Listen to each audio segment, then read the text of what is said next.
Tout d'abord, il y avait une directive qui s'appelle la directive tabac. Et cette directive tabac ne comprenait pas la cigarette électronique puisque celle-ci ne contient pas de tabac. Eh bien, la commission qui préparait cette directive a intégré la cigarette électronique. La France, à ce moment-là, s'est opposée à cette intégration de la cigarette électronique dans la directive tabac.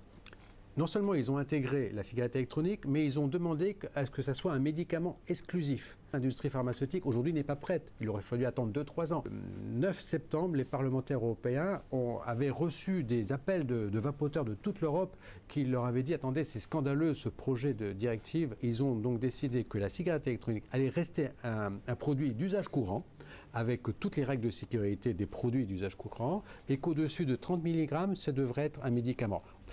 Et la Commission européenne, chez qui le texte est donc revenu, elle a carrément barré tout cela pour dire la cigarette électronique, c'est un produit du tabac, ça peut être un médicament, ce n'est plus un produit d'usage courant.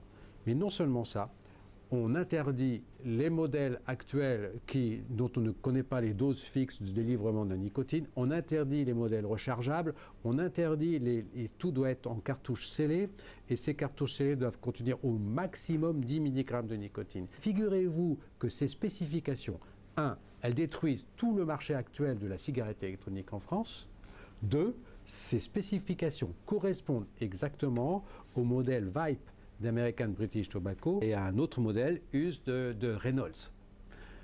Comment ne pas penser que ces industriels du tabac n'ont pas influencé fortement la Commission pour que les choses leur soient servies aussi bien?